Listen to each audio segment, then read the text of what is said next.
that has an e-bike tune. So that basically means it's incompatible with anything that doesn't have a battery. Yes. It just won't work.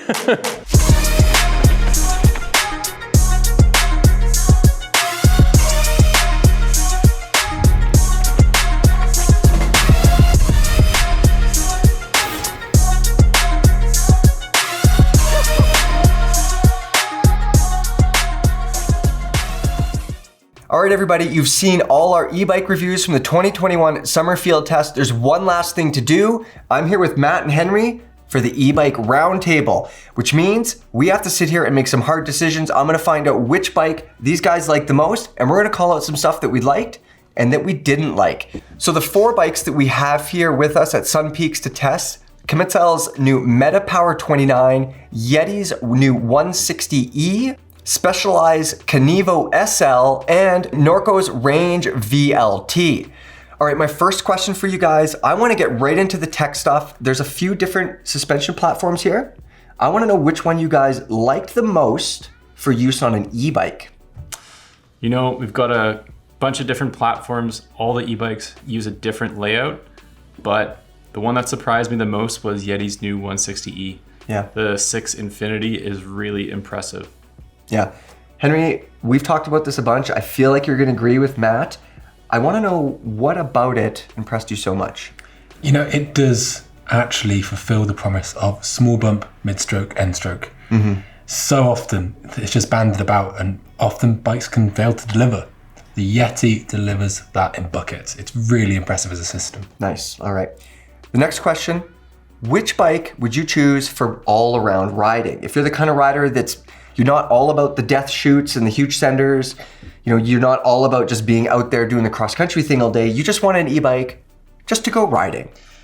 That is such a hard question, because the most versatile, which could feel like you're answering the same question, for me is the Kenevo, because it can do so much. It's so light, you know, it can basically, it's a great descender, it's a great climber, etc. Yeah. But if we're talking in pure e-bike terms, of which is the best, but most all-round riding with other e-bikers, I would probably go for the Norco, because you can change the battery size to fine-tune the weight. It's got loads of grip, it's got the modern geometry, and it doesn't have potentially the blind spots of the Kimitsu or the Yeti. Now it's a really hard thing to answer, and you ask me tomorrow and I might say the Specialized, because both do so good, but in the Specialized lighter package, it does actually give a different flavor. Matt, my question for you is a little bit different.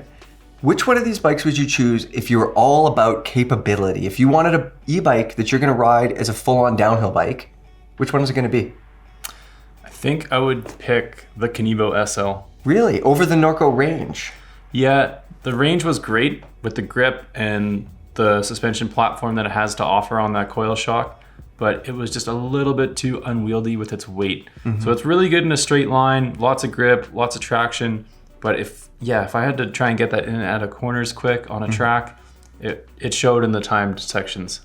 All right, Henry, I wanna talk about surprises, and I wanna talk about good surprises first.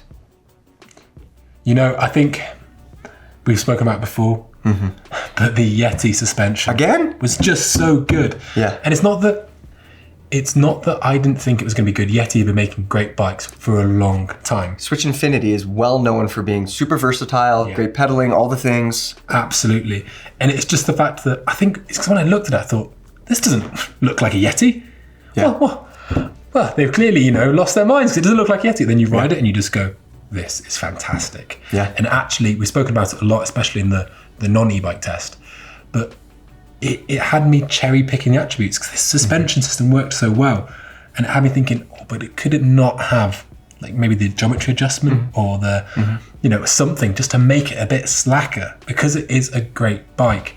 But maybe, you know, Yeti probably know more than I do. Maybe they actually didn't want to intimidate an end user by saying, hey guys, here's our 63-degree head angle, like ultra slack. It's their first foray into e-bikes. Who knows what the future holds? I think it's a really good bike, and maybe they'll bring out something more aggressive in the future. Fair enough. Matt, if I'd ask you about a good surprise and said you couldn't say Yeti's Sixfinity suspension, what would you say? What's your pick? Well, I would go back to the Kenevo SL. Yeah. I knew this thing was going to be good. Specialized has nailed the 6-bar suspension layout, works really well on the Enduro. So I knew it was going to feel similar to that, but I was really surprised that they can package a motor into this bike.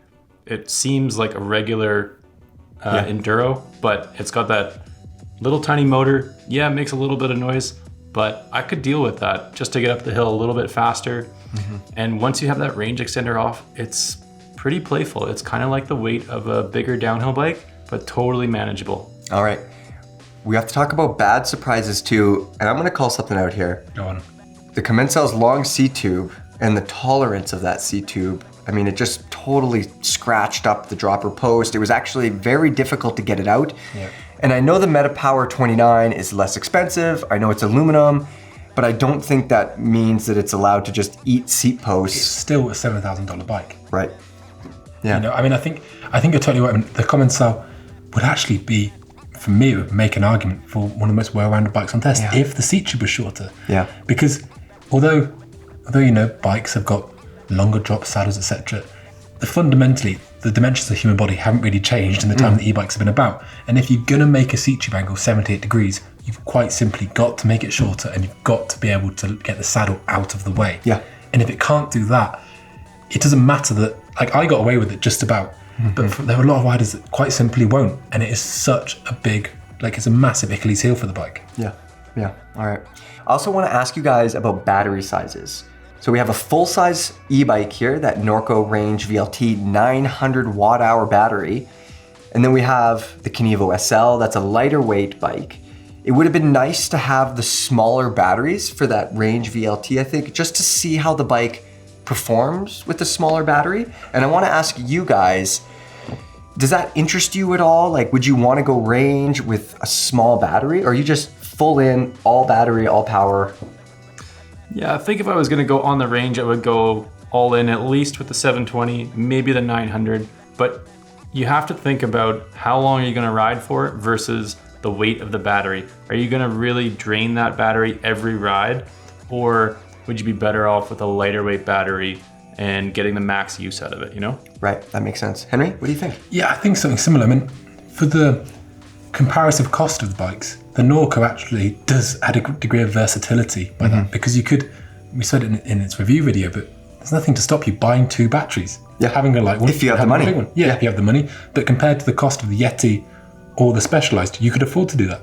And it's not like you're trying to plug gaps in the Norco spec. It's a very high spec bike. It ticks all the boxes, you know? So I would probably say, I'd probably, agree with Matt there. Yeah, okay. One thing I want to talk about before we get to our big question here, which is which bike you guys would actually buy. So you have some warning, you could think about it.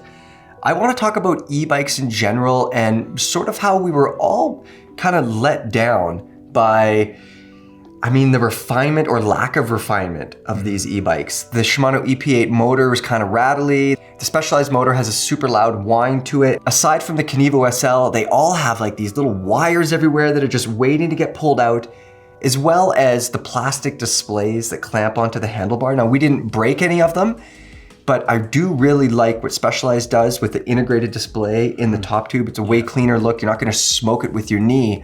But in general, guys, is it fair to say that these things, that e-bikes, are just super unrefined at this point? I don't necessarily think they're unrefined. I think they're definitely on a journey. I mean, a couple of years ago, they looked like a snake that had eaten a goose. It was just... Some of them still do. Some of them still do.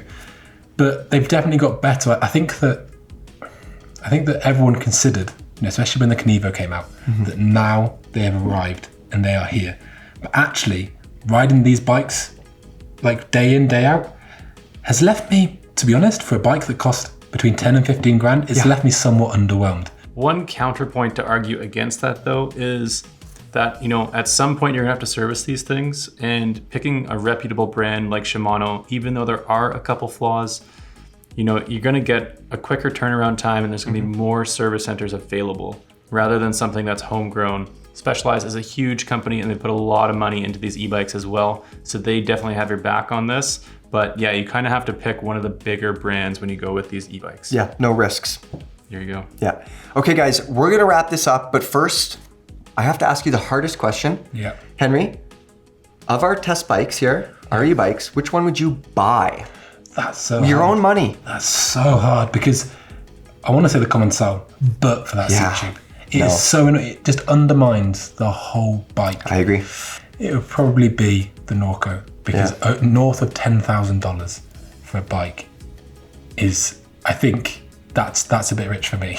Yeah, fair enough. So yours is based solely on price. No, I mean the Norco's a great performing bike. I don't think it's like $3,000, whatever it is, better Yeah. than the Commencal. I'd love to try an alloy Norco. Yeah. That'd be the one that probably really piqued my interest because I think for me, probably the way that I ride e-bikes, it wouldn't be my only bike.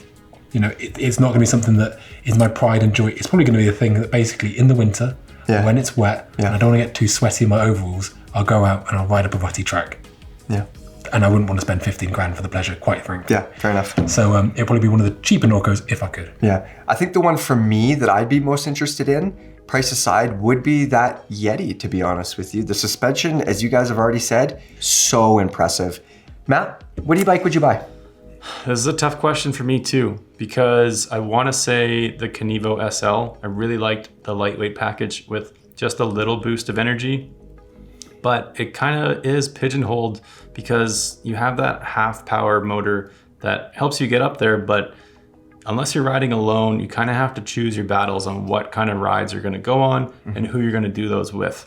Yeah, I agree. We rode it where you were on the Norco and I was on the Kenevo, and the discrepancy is huge. Definitely. You know, I mean, I think the Kenevo is good for somebody that basically is still really in love with pedaling. You know, I think sometimes people say that e-bikes are people to avoid pedaling. If you get the Kenevo, you have to know what you get yourself in for. You get something very refined, but you also get for something that wants and needs to be pedaled. Yeah, I think that's a good way to put it. This is a bike that's quite lightweight and manageable downhill. You know, you don't have that freight train feeling coming behind you. This thing is manageable to get in and out of turns on steep tracks, but it's got that little boost to get you up there. Yeah, so that would be your pick. I think so. All right. That is it for the 2021 summer field test with e-bikes from Sun Peaks, but we still got a couple more videos to come, including the impossible climb, the efficiency test, and a little thing that we like to call the huck to flat. So make sure you subscribe to the channel so you don't miss those videos, and we'll see you there.